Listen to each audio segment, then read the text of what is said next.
Here we go.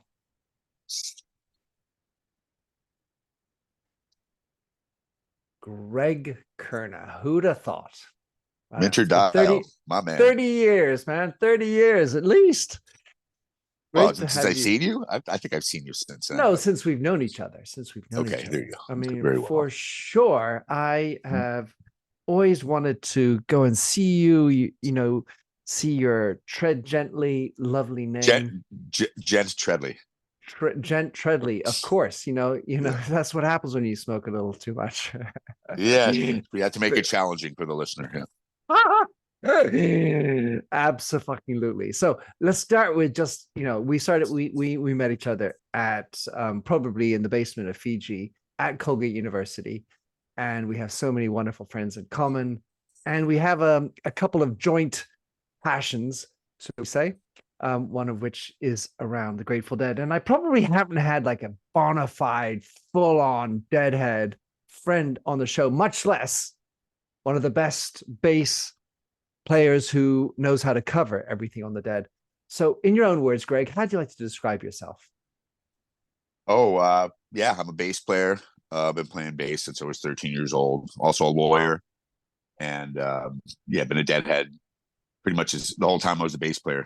Kind of coincided with that. I think I started playing bass a couple of years before I started getting into the Dead. And yeah, it's the kind of thing they just keep following me around. I was in a Dead cover band called Crimson Rose back when I was 13 years old in Westchester County. Grew up in Rye, New York, and that was probably the most success I've ever had as a musician back then. As far as just playing, we had weekly residencies, in the 80s, mid 80s to late 80s, and covering the Grateful Dead. We were kind of one of the first. Actually, it's not true. I know there were isolated Grateful Dead cover bands going back as far as like the mid 70s, but the Grateful Dead bands they weren't really that there weren't that much there weren't that many of them back then. Now it's there's so many Grateful Dead cover bands of every kind of permutation, but back then it was kind of a unique thing for us, certainly, and for a lot of the people who were coming out to see us. And so I really got hooked at a young age with that, and then going to shows. Growing up in Westchester, the Grateful Dead would come, or one of their Jerry band, or would come through, I don't know, 50 times a year. You get a chance to go see them within the tri-state area. So I went to tons of shows, from 1980 onwards, and throughout that whole time, just always playing music, in other contexts too, but kind of like I said, Grateful Dead music kind of always coming back and following me, even when I tried to consciously try to get away from it.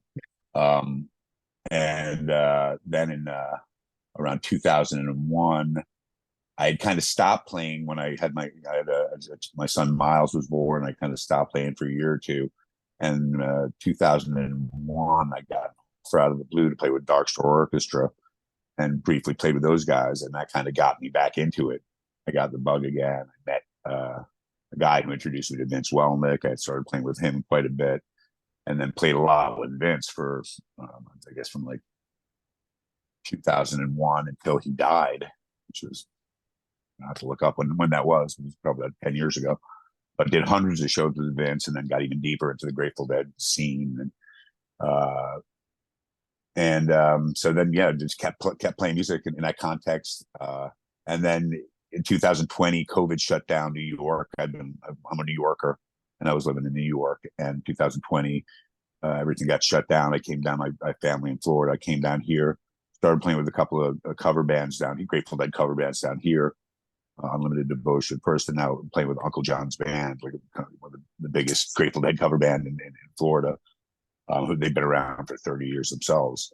And so filling in that band, and so just staying busy with it. And then always this incredible opportunity came about recently, which is, I think, what prompted your invitation to join the podcast, which is playing music with Stanley Jordan.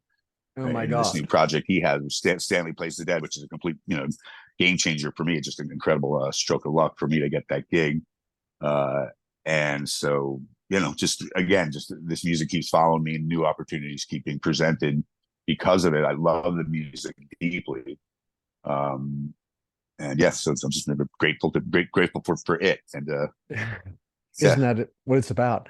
It reminds me a little bit about I think it's like a Fish concert where they're playing and the guy Trey says, "There's a riff I can't get away from," and he it's a tribute to Jerry Garcia or Grateful Dead. He said that at one of his concerts. Well, a few times. Oh, really? I'm Okay, sure. I never heard him say that. I never heard him say that. Yeah. Well, maybe I got it wrong, but in any event, this idea of it comes back. And so yeah, there's a bumper sticker that says, "Who are the Grateful Dead, and why do they keep following me?" Yeah, It's great. So let's go back to the young Greg, who's 13. yes, Picking up a bass. Why the bass? Because short answer is my twin brother Jonathan, who was really a prodigious guitar player at a very young age, and I think he picked it up when he was 10 or 11 and got really good really fast. And I kind of saw the attention it was kind of garnering for him, and kind of wanted a piece of that myself. Bass was kind of an obvious choice. I got into it, so I think I was 12 actually when I started. And my mom said she would get me my first bass, the Carlo Rebelli electric bass, cost like $150, but it was a big deal back then. Sure. And so I had to join the school orchestra, playing classical music in order for her to do that. So then that got me going, and I'm really glad I did that. Give you the underpinnings, some of the theory.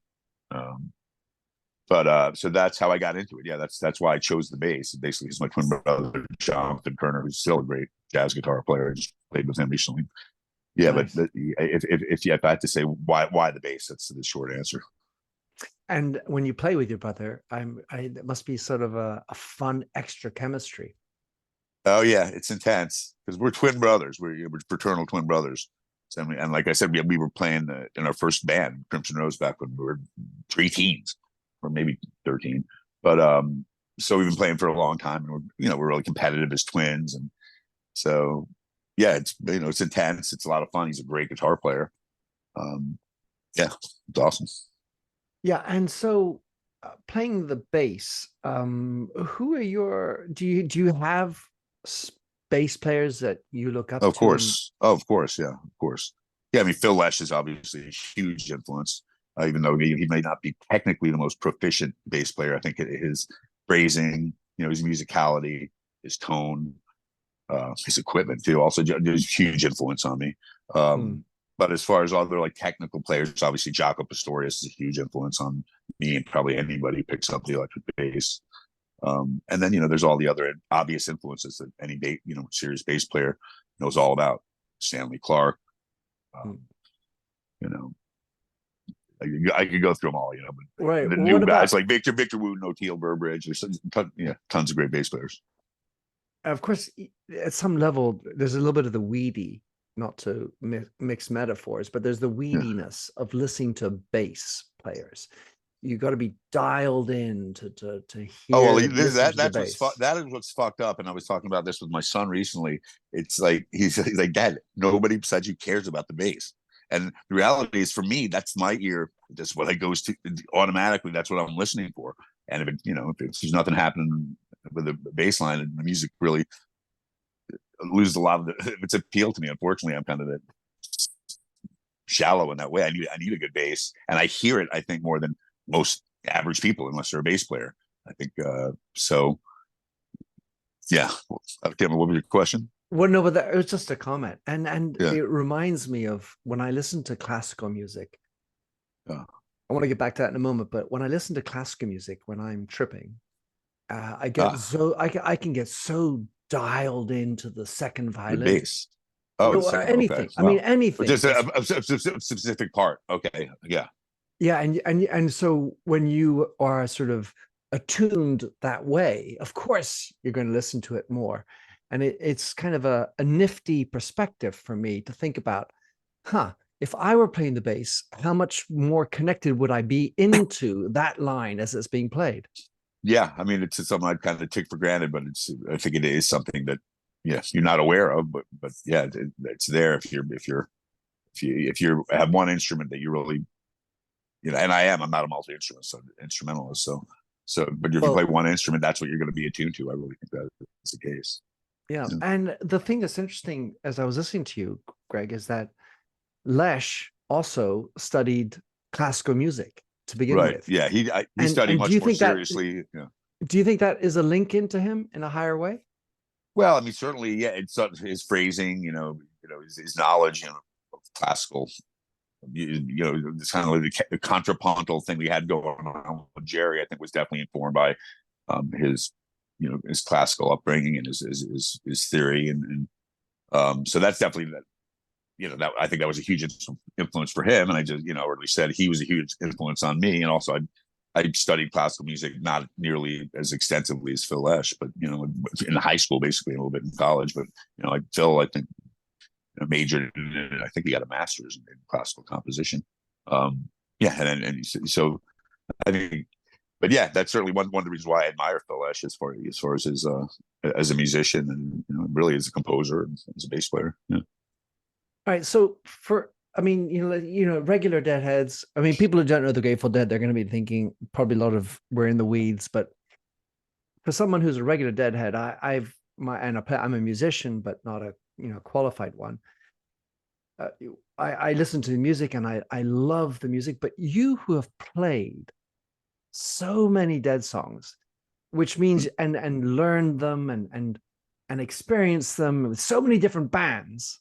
I'm wondering which songs are the most titillating for you? Which ones drive you? There's certainly songs that are more, that I like more, that are more meaningful for me than other songs. And it's just a very subjective thing, obviously. And I think that's the appeal for Deadheads. It's a lot of it's just sentimentality you have for these tunes that you associate with your life experiences, and obviously the deep lyrical content of them. I think some of the best lyrics and modern American music or Robert Hunter lyrics, and Barlow too. But so yeah, if I have attachment to the lyrics, that's will have a huge factor on whether I'm really going to connect with a Grateful Dead song. Is there one in particular that stands out? Yeah.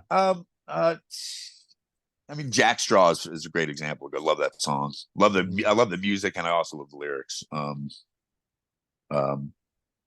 Cassidy is a great song. Ripple, Broke Down Palace, Jerry ballads, most all the Jerry ballads. Broke Down Palace.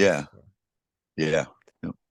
So many, such a rich, and that's why, and actually, it's when I was playing with Stanley Jordan, previously, when he talks to the audience, at the shows, one of the things he says, and one of the things I think is it's on his mind, because Stanley's a very, very high intellect, and he thinks about everything a lot, and I think basically these songs are part of the American songbook now, like the modern American song, but obviously that what these are part and parcel of the American songbook now, and for Stanley, who comes from a jazz background, and all jazz players, they have a body of songs, the standards, and I think Stanley in his career, not just with the Grateful Dead, but with other kinds of music, I think on one of his earlier records after he's always played that kind of music. Like he played Eleanor Rigby on his first record, but I think he got a lot of shit for. I think he played Stairway to Heaven on one of his records, and the Jazz Police were giving him grief about it, and it's like these are my standards. This is my way of playing them.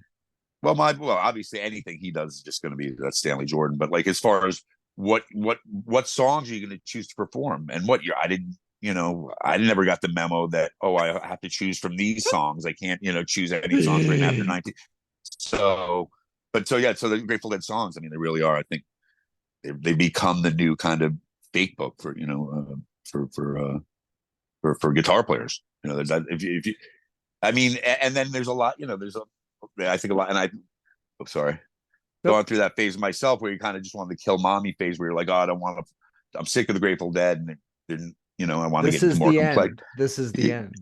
Yeah, just I mean, so I think I just think that as far as just tying up the topic of like where the Grateful Dead catalog sits amongst the American songbook.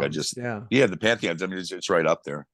So And as far as what, like I said, what songs are the most meaningful for me, they're, it's inexplainable why they would be. I guess so the other one, I love that, Critical Involvement, just Huh. because I love the bass line. Right, sure. Yeah, there's yeah, and then just the jam, yeah, Dark Star, just the exploratory, yeah, jams that they so different songs for different reasons, but almost all of them, I like all of them almost. So there's some people, yeah. My girlfriend actually was saying she hates Donna. She hates she has to turn it off if they're, and I'm just like, really? It's like, no, I mean, which is this is something else to compare it to, and I love those recordings. I never got to see him when Donna was in the band, but nor did I. yeah, but yeah, so like that, there's it's all good. There's some songs I like more than others, but I don't hate any of their songs. So, in your career of playing music, at one point, we're going to talk about law, but in your career of playing music with so many different bands, it makes me think of how the Dead were able to onboard very different musicians, whether it was Bob Dylan or Keith Godshaw, or then Bruce Hornsby, I mean, and so on. They were frequently able to meld in and add other people. For you, do you feel like it's also a part of you, this ability to adapt into the music, the musicians around you? Well, I mean, first of all, I kind of disagree as far as how many different guest musicians the Dead had over the years. I mean, really, it was the core four guys. I mean, the Lesh, Weir, Garcia, Kreutzmann, and then Mickey Hart. And then you had then you had the concentric circles. Then you had obviously all the different keyboard players, Pigpen. Sure. Well, that was a rotating Bruce, seat, a very dangerous seat to be in. Yeah, the curse of the keyboard player. But yeah, Bruce Hornsby is he was in the band for a while. But they didn't have that many guests. I don't really. I mean, occasionally they did for a special occasion, but they, when I was seeing them, I can recall just a couple of fingers how many times they had special guests come and sit with them. Sit in with them. I think now with like Phil Lesh and what he's got going on now, and to a lesser extent, and right, with his and to a lesser extent with Weir, they're just completely, again, it's the whole thing about how now it's become the American songbook, so they just choose for the best players in the world, and they just get plug them in. And that's another topic which just blows my mind about the Grateful Dead music and how it's so ever present. Is it's like you've got some of the best musicians, period, on the planet choosing to cover the songbook, not just kind of dabble in it, but really get into it, like Stanley Jordan. I'm sorry. Like Oteil Burbridge, he got the gig with the Dead Company, and now he's out playing his own music, like Oteil and Friends. But he's playing Grateful Dead music. He can be playing any kind of music he wants to, but he's choosing to play that music. I mean, is it because the audiences are going to come? Probably, but not exclusively. I mean, really, obviously, I think he really loves the music and he wants to play it. I believe Taylor Swift is even doing the Dead. Oh, right, music. Yeah. I haven't heard that. I actually looked for that on iTunes and I couldn't find it, but it's got to be there. Well, she's quite particular about which channel she goes with, but I remember the cover. Have you heard it? Like, have you heard it yet? Heard. No. Yeah, I want to listen to that, but I always listen to that stuff. Yeah, the different artists covering the Grateful Dead, and there's so many different collections now of that stuff. There's what's that? I can't remember. A couple of years ago, all these indie artists came out, and it was a compilation of like 50 different artists doing Grateful Dead cover songs. Another one I liked was the reggae covers from. They had a whole record of that. Yep, it's all been done now. It's like it's just so crazy. I have like every single angle of the Grateful Dead cover thing because I see it and it's like it's all been done. I mean, like the Grateful Dread. Yeah, that's been done. The Digital Dead done. The all female. There's a band in Nashville, all transgender people playing Grateful Dead. Oh my gosh! Yeah. There's some brown-eyed women, all female. There's a couple of those now. So it's fucking crazy. Yeah, it is. Well, I married a brown-eyed woman, but I'm not sure that's why. But if we had to project into the future, I mean, the Grateful Dead, I'm going to go see them in June at the Sphere. What's left of me with John Mayer, who I've seen separately, who, by the way, is another great musician, capable of wholly handing his own within that. Yeah. I mean, basically, you and I know that it's a state of mind as much as the music. It's sort of this Yes. combination of It's culture. community, it's Definitely. culture. Sure. 50 years time, is there going to be sort of like the John Mayer joins another group and plays with another, and then gets the next 20-year-old and gets the next 20-year-old, and it's just going to continue on like that? What do you think? I think it will continue in some form or another. I don't think John Mayer, because he's pretty huge on his own, I don't think he'll Right. continue doing that. But maybe, who knows? You have to ask him. But yeah, it's definitely going to continue. I mean, Dark Star Orchestra, for example, those guys are going to keep doing it till they drop, and I'm sure they're going to get younger guys to come in, drop acid, and then drop down. Yeah, and I'm sure they're going to franchise it and get younger guys to come in when they can't do it, and that's going to, and that band, they play all over the country, amphitheaters at this point. They're huge. Well, I've seen them in London last year. I'm seeing them again in September, so they keep touring. They're on fire. Yeah. Fire on the mountain. That's not gonna stop. And it's not gonna stop what form it's gonna take. Hopefully it'll continue to be creative. And at this point, you've got all kinds of different levels. You got being played at the highest level, the best musicians in the world class venues, and then you've also got the shitty garage bands playing down the street, and they're all playing Grateful Dead music. What do you think is there a benefit of the Grateful Dead in society? Is it something that more of society needs? What do you think? Good question. I mean, then you go to getting into drugs. I think you can't really. I can do that. Disentangle that. But yeah, I mean, I think for me, the Grateful Dead, kind of what it started as, it was kind of a phenomenon, was definitely directly linked to LSD and that experience out in Haight-Ashbury in the late 60s, and Ken Kesey and Owsley, he made the acid, and he financed the band, in the early years. I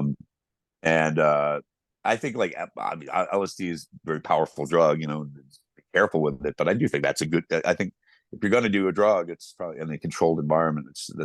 I think a lot of people could get something out of that. So in that respect, I think, the Grateful Dead are complicated. Like, okay, you had that aspect of but then also, I mean, the Grateful Dead scene is permeated by hard drugs, and I know a lot of people things didn't work out well for them because they got into hard drugs, and it was all part of the Grateful Dead culture. So, it's a mixed bag. I don't think it's all good, it's all bad, but there's definitely the communal aspect of, first of all, also just the idea of everybody getting together and rallying around something that you all love and you all enjoy. How can you say there's anything wrong with that? And and for a lot of people, Grateful Dead has become almost like a religion. They really kind of live their whole life by some of the platitudes expressed in the lyrics, and the whole communal ethos. It's supposed to be what the Grateful Dead is about, not necessarily what they were about as actual human beings. From what I know. But it's complicated. They were a very complicated band, and I was dear friends with Vince Welnick, and he was a very complicated person. And from what he told me, and the best other guys in the band, they were all very complicated people, and they lived, during incredibly complicated lives, prolific lives.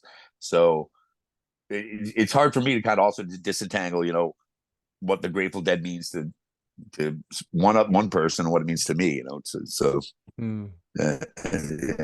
And certainly having played this music and gotten close to the music in that way, and gotten to know some of the guys who were in the Grateful Dead, it totally changed my view of what the Grateful Dead is. What sort of changes would you like to share with us, that in terms of, because I'm just an outside guy and I didn't ever I never shook anybody's hand in the group. Yeah, just that they were all. Yeah, no, I shook the hand that shook the hand, and I mean, basically everybody Vince also, primarily, that's the guy I'm getting the stories from, but sure, from what he told me and what other people I know, everybody just loved Garcia. He was like Santa Claus, and he was incredibly generous and always wanted to give people money. And when Vince came in the band, he was in pretty bad shape, and they cut him in as an even member, and it's like that was Jerry, and I'm pretty sure that was Jerry's decision. I think the big decisions in the band were Jerry's. He was kind of the de facto leader. But okay, so he was a great guy and everybody loved him. But I mean, he was also, obviously he's a heroin addict, probably an absentee father. Yeah. So, I mean, yeah, I've known some heroin addicts, and none of the heroin addicts I've known are that nice all the time, you know. Right. So, It's messy. um, The narrative that I yeah, have, Greg, that I've sort of lent into is the origin, and there's your wonderful little dog in the background. The narrative that I have is oh this yeah, notion of being grateful by embracing your death, which is the oh wow, original folk tale. And I just finished a podcast with a guy called Chris Kerr, who is a doctor up in Buffalo who's done 25 years of hospice care. And we were talking about oh wow, hallucinogenics as a way to embrace or accept death. wow, On the side of his work, which is generally non-hallucinogenic, but that's what I think is the most powerful gift that the dead has brought to me in terms of embracing it and accepting my mortality. right on. That's pretty deep, and that's yeah, definitely. I mean, that's psychedelic drugs, that's. I mean, In you a know the word, origin in a story, word. yeah, but you know the origin story of the name Grateful Dead, Of right? course, yeah. Of They just was course, randomly picked from a dictionary, right? yeah. So, But it was so so serendipitously, randomly right right, right, yes, yes, and yeah, for there's me. that. Well, yeah, I That's mean, that's that's the way I go. that's cool. Grateful. Yeah, You've mentioned grateful a few times, right? About being grateful about being on the journey. I think of grateful oh now. yeah, The that's yeah, gift is given to me, and through life experiences. yeah, When you have to deal with stuff, there's solace in the words, and oh, you're a community. But at the end of the day, we have to we have to make some kind of peace with our end. and yeah. and towards that journey, I've lost. And for me, the song that stands out is Ripple. Oh yeah, And that's because it was that is this. that that's that. I mean, yeah, that is the song as far as the lyrics. I mean, come on. Or Yeah. that was a song that was played at my best friend's funeral when I was Yep, I 17. played it. I played it at a good dear friend's funeral last summer. It's fucking yeah, Yeah, it not is not a dry a eye mouse. Yep. good stuff. I think it was in the Big Chill, wasn't it? Oh, possibly. Yeah, I didn't borrow it from there, but I want to, yeah, this idea of playing with Vince Welnick. yeah. That I mean, that must have been such a kick.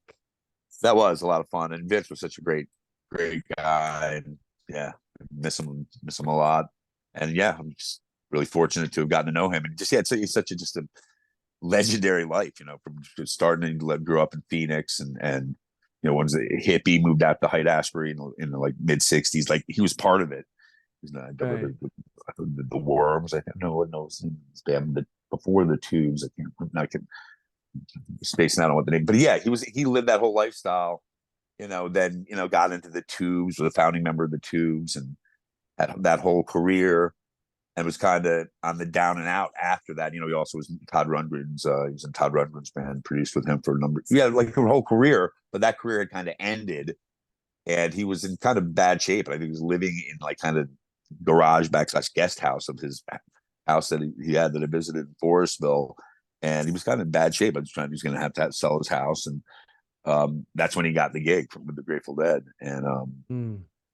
so, and then yeah, just hearing of all the stories from when he was in the Grateful Dead, it's just yeah, it was yeah, and he was kind of the guy who would tell you stories from so Mm. so yeah, it was great to get to know him and to play with him. I Yeah, for I've for many, for all the Grateful Dead, I think I've only made one quote about the Grateful Dead in any of my books, and yeah, that was from Phil Lesh. And yeah, so ironically, if you will, because bass guitarist, but he said, the only thing that matters is you've got to listen. uh, yeah. He's a good listener for sure, for sure. Yeah. And And as I that's sort again, of, yeah, when you're playing with others from different yeah, musical denominations, when yeah, you're playing with people you never played with before, that's what I was getting back to before. yeah, You're mixing it up with all these other different things and people and different musical backgrounds, different ways you got into the Grateful Dead.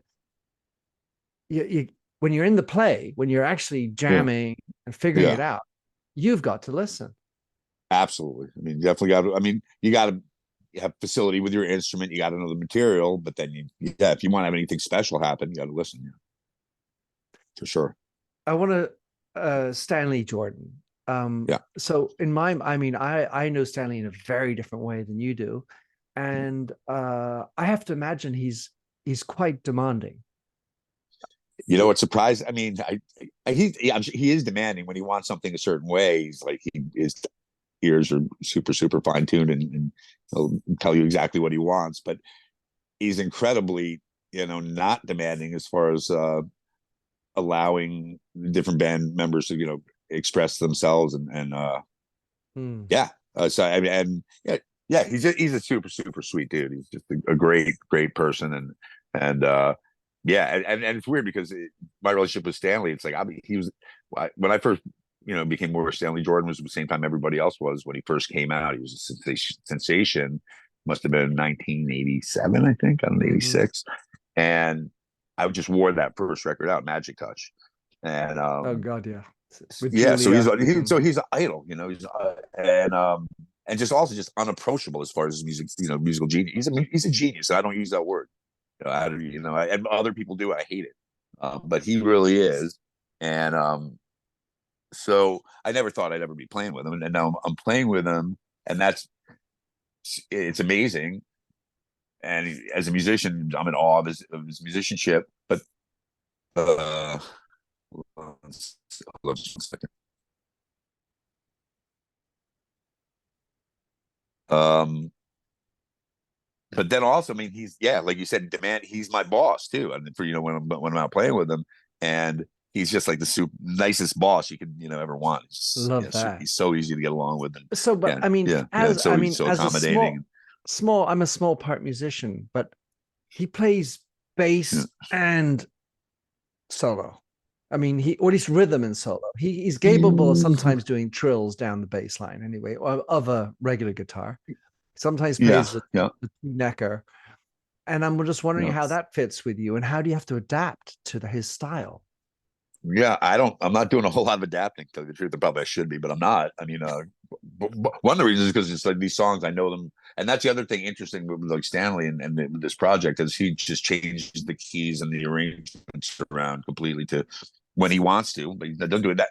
He sticks pretty close to kind of the arrangements actually, but he changes the keys a lot, which is a challenge for me because I'm just so used to the keys that they're been played in. But as far as like trying to figure out what he's playing as far as a bass line on his guitar and moderating my bass, I'm not really doing that so much. It's what the way he plays in this project. When I'm listening, I've listened to a little bit of the recordings that we've done, and he's more of a solo voice. He's not. But he's also creating some room in the sets, where he does, his traditional kind of tapping technique on some of the material, mostly improvisation. But for the bulk of the show when we're playing the songs, he's playing pretty much like a kind of a conventional, for want of a better word, guitarist. He's not doing the whole the same routine you'd see him if Doing he's doing a solo. everybody's role kind of thing. Whenever I speak with Adam, I'm like, listen to this. This is one guy doing all this. Yeah, I've seen him play like guitar and piano at the same time. It's insane. Yeah, he's next level for sure. He's from another orbit. And in your career, Greg, what's been the highlight of your career? I got to say, playing with Stanley is definitely up there. I played with Vince. Yeah, and it's weird. Like I played with Charles Neville, and one time I was talking with Charles, Neville brothers, right? Yeah, just actually for the Neville brothers, Mr. the Horn Man, God rest his soul. And he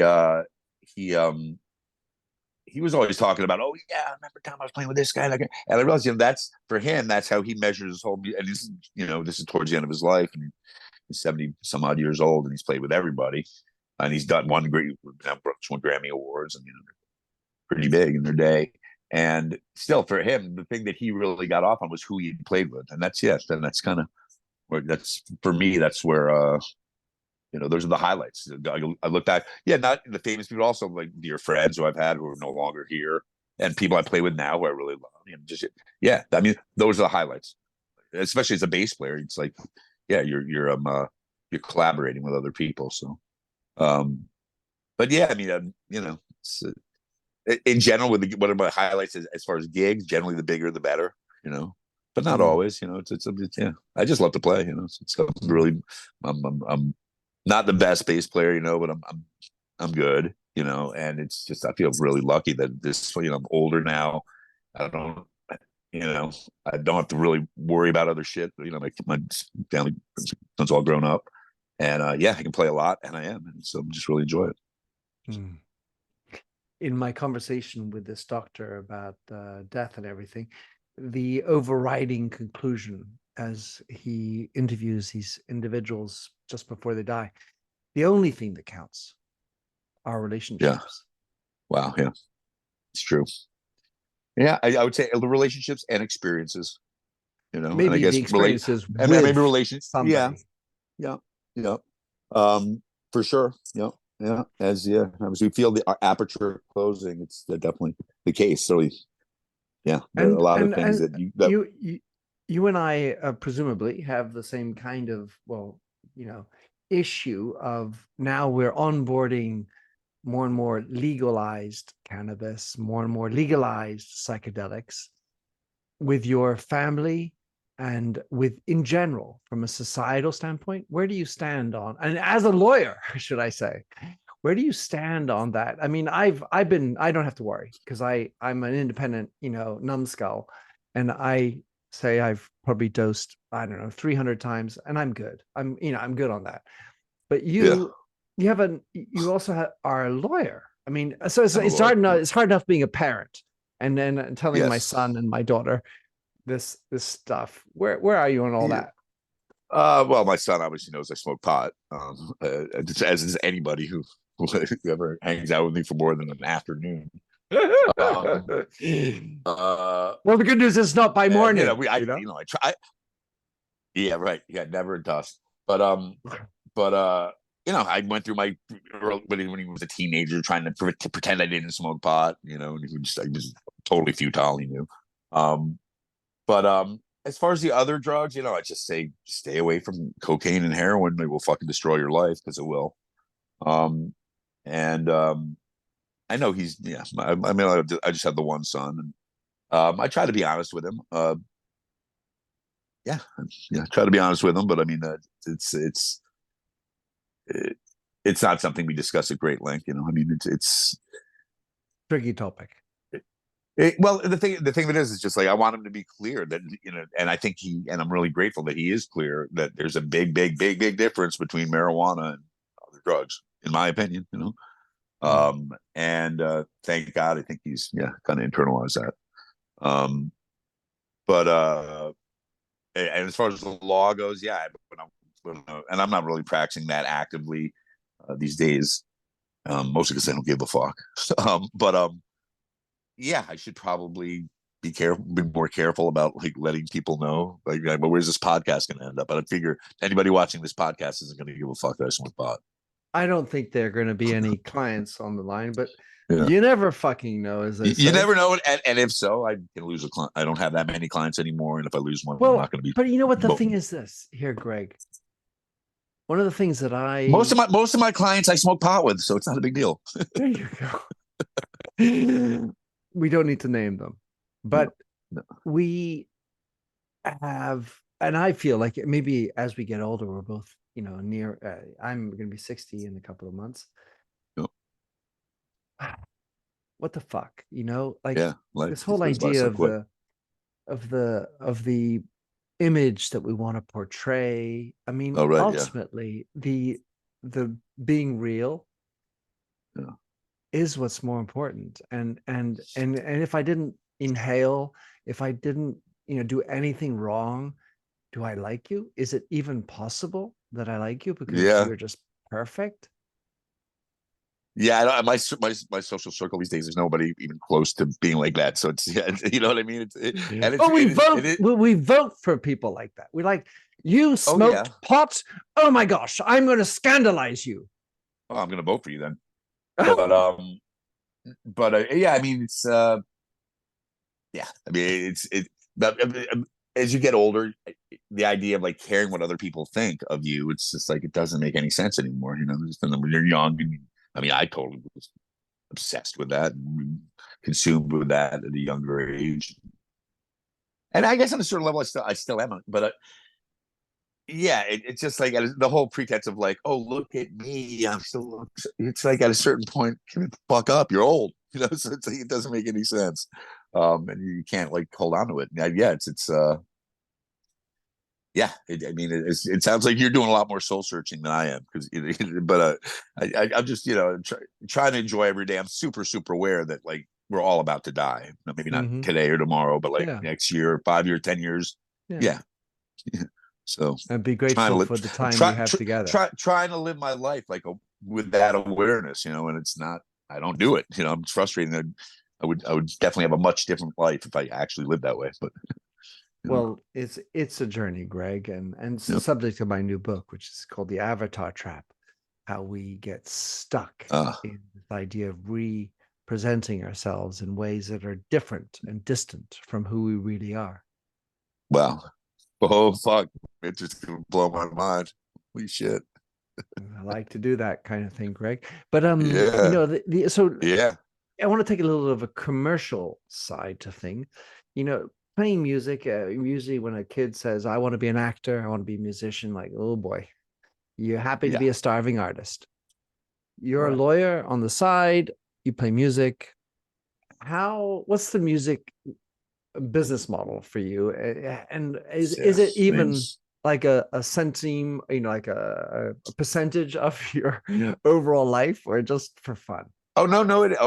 I mean, well, like, yeah, I made a living as a lawyer for 30 years. So, and I'm really glad I did, because I know a lot of musicians at my level now are doing it because they need the money, and it's not a pretty picture. But at this point now, I'm basically the blue collar lifestyle, and blue collar income, playing music, and that's fine. But I don't have to live the blue collar lifestyle because I was a lawyer for 30 years. So, and I'm still practicing law. But as far as, if you want to try to be a performer, and you're a young person trying to go into it, you have to go in. If it's something that, it's not something that you would want to choose. It has to be something that you have to do. If it's a choice, then don't do it. But if you are going to do it, just give it your all.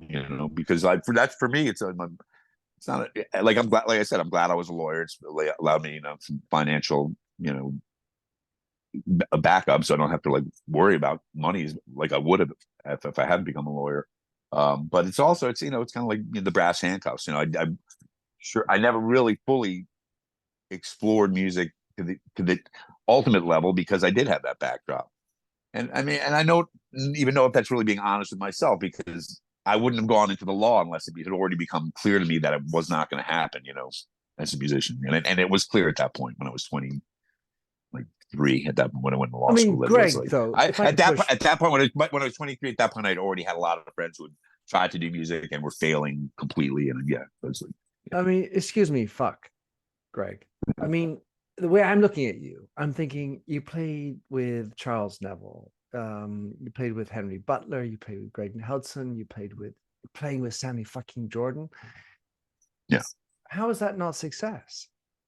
Well, again, it's and that's why it's, but okay, I know some of the guys in Fish. That's success. It's all relative. And there's always gonna be someone more successul than you, and that's okay. That's bigger boat, bigger house. Yeah, the guys like Fish, like, they were super, but they won the lottery. You're not, you can't compare yourself to that. But it's just like, you can't compare yourself to anyone, because that's not that's just a guarantee that you're not going to be happy. Whether it's like Fish and you just feel inadequate, like I wish I could have one tiny piece of that, or one of your friends is even less successful than you, where it's, you feel sorry for them. So it's you just, like I said, you can't compare yourself to other people, and you gotta, again, like, appreciate what you have. If you can play music and you can enjoy that, and if you can do it on any level where you're, first of all, if you have the drive where you want to go out your door and play for other people, that's a blessing. And if you have any kind of success on it, just be grateful for that. But as far as how can you say you're not successful, I'm not saying I'm not successful. It's just like, I could have been probably maybe more successful if I really focused on that. But if I'd done that, I probably would have been a much worse husband and father. So yeah, it's like life's a balance, and no, I try not to do regrets, Um, but yeah, no, people ask you, it's like, how do you like, you're a lawyer and you're also a musician. How do you do it? And I'm like, just don't do either of them very well. That sounds like me. Yeah. I'm good Oh at yeah. nothing, but I've definitely touched a lot. And Yeah. if I had a feeling of a closing statement, it's when I play for other people. There's the notion of play and for other Yeah. people. It's not about me. It's about being Ah, with others, the other ones. right. Yeah. When you play music, you're saying for an audience, you're But I saying. mean, I have a sport I play called paddle tennis. It's a very social Uh-huh. sport. Uh-huh. And the idea of being with others Oh, in certainly. Dr. Kerr's ideas, when he talks about how before dying, what it's all about is who I was with that At the matters. moment of death, at the Yeah. moment of death, or through your life, you mean? At the moment of death, No, you're well, talking about, at or the during your life? in their visions as they look back on their I lives, see. they connect Yeah. back into the people with Yeah. whom they had meaningful relationships, Yeah. experiences, to use your word. And Yeah. and that's what Yeah. it's all about, as opposed to the sort of narcissistic, look at me, how big my house is, and the social Right. media. Yeah. I mean, right. Well, it's kind of a paradox because as a musician, you're not going to have a big house probably, but you are like, look at me, So it's you know what I mean. And then and then there's nothing wrong with that. But I mean, if you're going to you're going to try to be playing popular music, you're going to try to be popular. So that's comes with the territory. But Oh man. yeah, the whole thing about I definitely spent part of my life chasing money, and let's face it, it's important. If you don't have any money, it's super important. Well, in New York Um, City, you're Oh screwed if fuck. you don't. Well, that's why I don't live there anymore. But anywhere, it's. I mean, in order to really, I mean, I was a Peace Corps volunteer for several years. I'm used to like Wow. living very Spartanly, and even now I don't live very. But that's a choice. It's like I've never really. Yeah. So yeah, to get caught up in material things is yeah, it's a big problem for a lot of people I know. I think the word is it's my choice. I'm not a victim. Yes, yes, and I'm again the gratitude thing, which I keep. That's my mantra. Just be grateful. I'm grateful I have that choice because it's not a lot of people don't, especially look over the planet. Most people don't. So let me tell you, I am heading to New York in July. I hope I get a chance Cool. to share with you and Yeah, spend a man. little moment with you. Yeah, I'm gonna be there. I'm gonna be there in July. I'll be there in Fab. mid It's July. been great having you on the show, Greg. I've absolutely Mentors, adored this moment. It's man, I been love you, very man, and yeah, pleasurable. great. Really glad to connect with you, buddy. Let people know how they can, check your music out. What's the Yeah, best go way to to go find you? gent-treadley.com. Where I have my live dates, and we're gonna do some recording. Actually, I'm playing with this kid Doug South, and we're gonna start playing a lot over the next year. Probably traveling to New York, outside Florida, New York. And So you're I think we based in got Florida. So where in based in Florida again? Florida. I'm based in St. Pete, but St. yeah, we're Petersburg. gonna be doing dates all the way down to Key West and all the way. We have trips in New York, trips to Colorado. Yeah, so we're start I hitting have it. a few So, friends I need to send this to. Hey, Greg, yeah, yeah, talk to you soon. mentor. All the best, brother.